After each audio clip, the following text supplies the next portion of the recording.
सुन रहे हैं रेडियो सबरंग। जुड़िए अपनों के संग। हेलो दोस्तों, रेडियो सबरंग का स्पेशल एडिशन लेके आपके साथ मैं हूँ स्वाति चौहान। स्पेशल इसलिए क्योंकि आज से अगले कुछ एपिसोड्स में हम आपकी मुलाकात करवाएंगे रेडियो सबरंग का आधार सम्मान जीतने वाली कुछ महिलाओं से। तो हमारी वेबसाइट radiosabranग.in के अलावा फेसबुक पर और यूट्यूब पर रेडियो सबरंग के चैनल से जुड़िए। महिलाएं घर और समाज का आधार होती हैं, इसलिए हमने आधार नाम से पिछले दिनों ये सम्मान समारोह आयोजित किया था। तो आइए आज आपकी मुलाकात ये सम्मान पाने वाली दो ऐसी महिलाओं से करवाते हैं जो अलग अलग क्षेत्रों में लोगों को प्रेरित करती हैं। सबसे पहले बच्चों के लिए एक प्यारी सी राइम की बुक लिखने वाली रंजीता से मिलते हैं। रेडियो सबरंग, जुड़िए अपनों के संग। हमारे आसपास कई महिलाएं ऐसी हैं जिन्होंने अपनी क्रिएटिविटी से समाज में अपनी एक अलग पहचान बनाई है और साथ ही लोगों को भी बेनिफिट पहुंचाया है। आज हमारे साथ हैं ऐसी एक क्रिएटिव महिला डॉक्टर रंजिता गुप्ता। नमस्कार, मैं लोपामुद्रा दुबे रेडियो सबरंग की तरफ से डॉक्टर रंजिता का स्वागत करती हूँ। नमस्कार लोपा जी। सबसे पहले तो मैं आपका रेडियो सबरंग का बहुत बहुत आभार व्यक्त करना चाहूँगी कि उन्होंने मुझे आधार सम्मान जैसे प्रेस्टीजियस सम्मान से सम्मानित किया। रंजिता, आप अपने बारे में हमारे श्रोताओं को कुछ बताइए। मेरा जन्म हुआ है वाराणसी में, मैं काशी से हूँ और वहीं पर मैंने अपनी सारी शिक्षा भी पूरी की है। मैंने बीकॉम, एमबीए और पीएचडी की डिग्री हासिल की है और मेरा विषय था finance. Financial derivatives trading in India was my basic topic. Besides that मैं वहाँ पर एज अ फैकल्टी मैंने जॉब किया हुआ है। मैं ट्रेनिंग एंड प्लेसमेंट कोऑर्डिनेटर भी थी।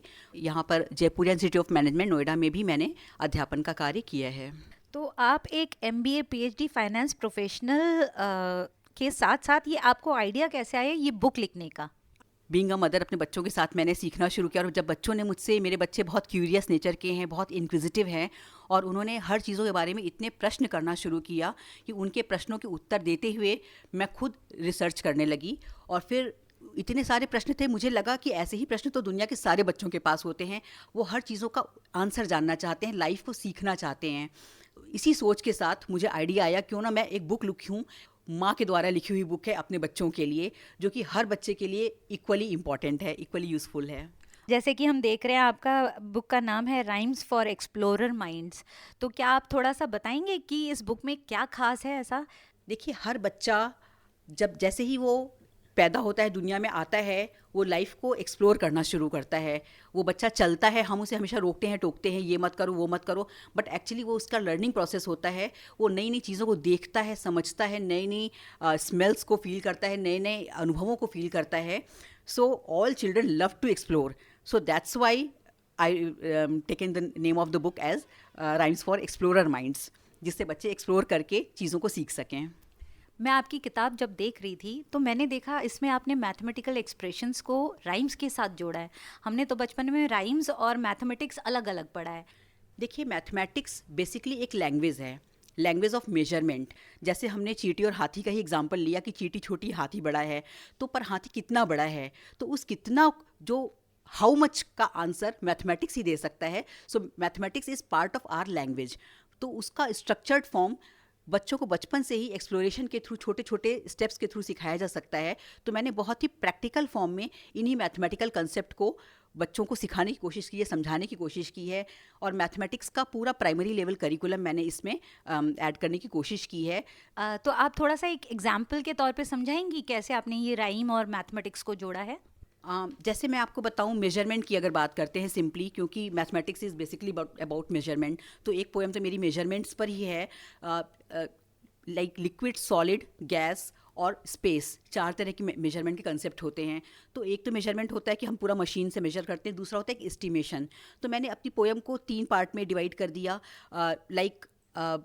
छोटी चीज़ें हैं, एक चींटी है, एक पत्ता लेकर चलती है, एक हाथी है, वो पूरा वुड का लॉग लेकर चलता है, ह्यूमन बीइंग बड़े वेट्स पिक करते हैं। तो हर किसी की कैपेसिटी अलग अलग है, तो अलग अलग वेट का क्या इंपॉर्टेंस है और कोई भी चीज़ लाइट है या हैवी हम कैसे समझेंगे।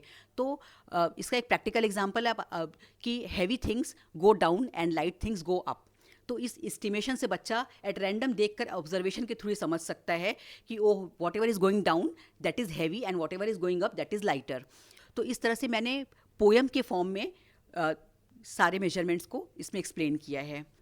जैसे एक कंसेप्ट है रिवर्स काउंटिंग का बच्चों में, कि बच्चे असेंडिंग ऑर्डर जानते हैं, डिसेंडिंग ऑर्डर में रिवर्स काउंटिंग आती है। इसमें एक बहुत खूबसूरत सी poem 10 10 10 where are my hands 9 9 9 are they lost in grapevine 8 8 8 ate them lionly great, इस तरह करते हुए ये पूरा 0 तक गया हुआ है।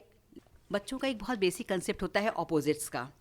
तो मैंने इस ऑपोजिट पोएम को ग्रैनी और एक यंग चाइल्ड के साथ जोड़कर बताया है।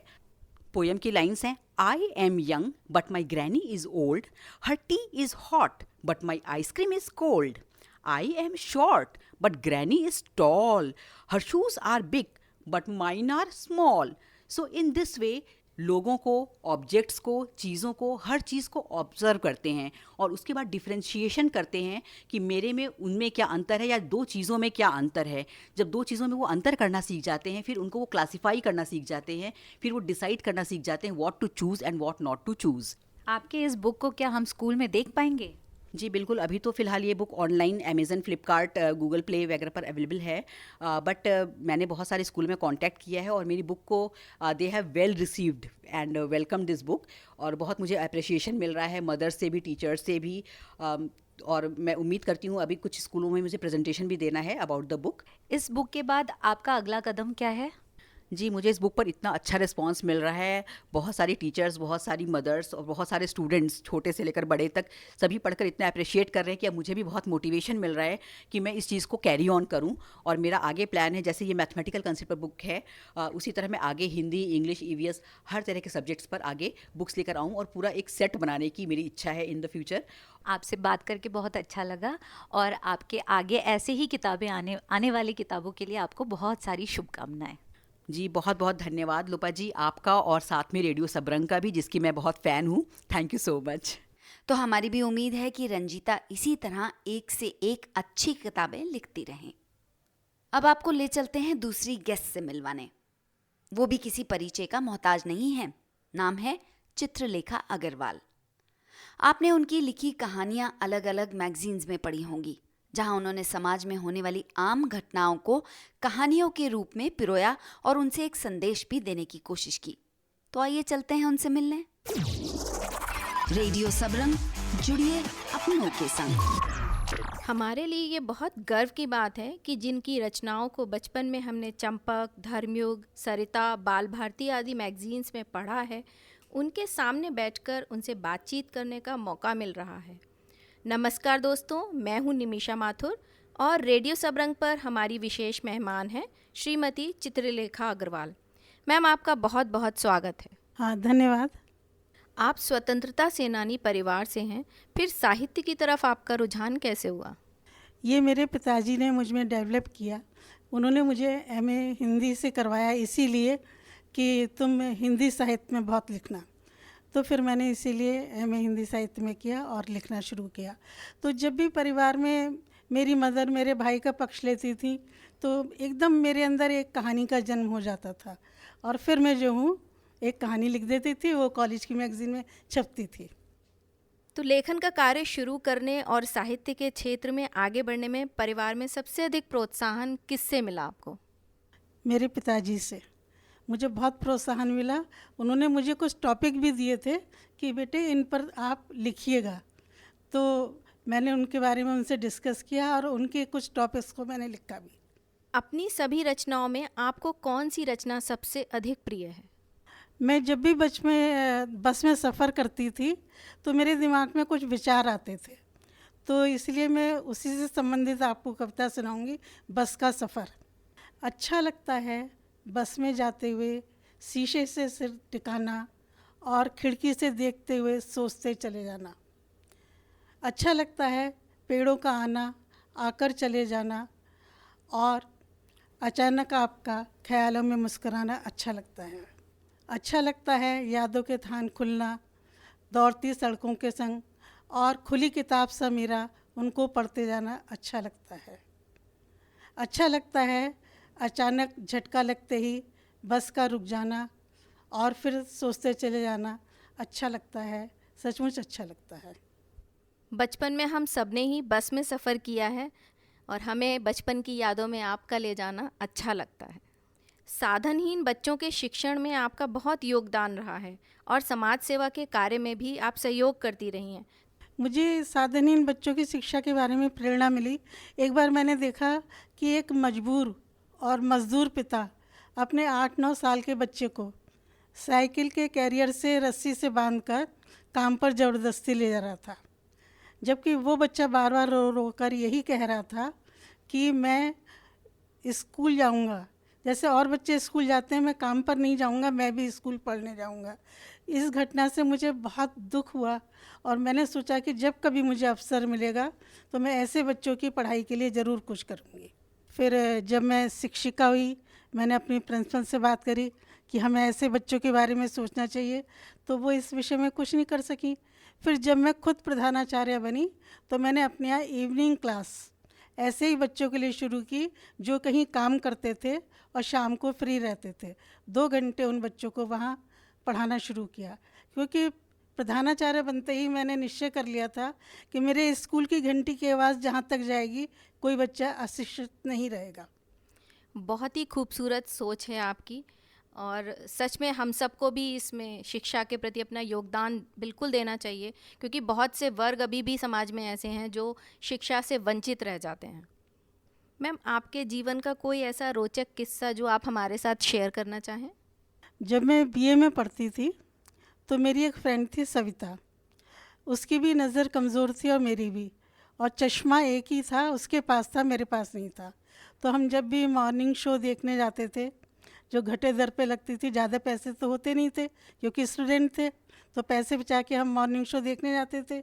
और उस शो में सभी बच्चों के हाथ में फ़ाइल होती थी, यानी सभी क्लास बंक करके शो देखने जाते थे।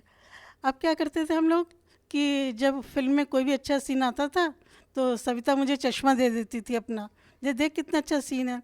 फिर मैं काफ़ी देर तक चश्मा लगाए रहती थी।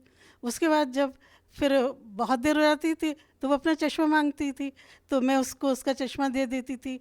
इसलिए एक ही चश्मे से हम दोनों फ्रेंड पूरी फिल्म देखते थे। सच में मतलब दोस्ती हो तो ऐसी कि एक ही चश्मे से हम पिक्चर भी देख डालें। आप आजकल क्या कर रही हैं? आजकल मैं वही कर रही हूँ जो मैंने काम शुरू किया था, कि जो साधनहीन बच्चे हैं जिनके पिता की आय जो है 3 लाख से कम है पर ईयर, और जिनके 60% से अबव मार्क्स हैं हाई स्कूल में, ऐसे बच्चों को हम सहायता राशि देते हैं। तो ऐसे मुरादाबाद में, नजीबाबाद में, अब यहाँ गाजियाबाद में भी ऐसे ही बच्चों का काम कर रहे हैं। मेरे ससुर के पिताजी के नाम से एक ट्रस्ट बना हुआ है, लाला बाबूलाल चैरिटेबल ट्रस्ट, तो उसी के माध्यम से हम ये काम करते हैं। ये हमारा पारिवारिक ट्रस्ट है और हम सब परिवार जन जो हैं इसी ट्रस्ट में लगे हुए हैं और इसी तरह के काम कर रहे हैं। आज की बातचीत में हम अपना आखिरी सवाल आपसे पूछना चाहेंगे।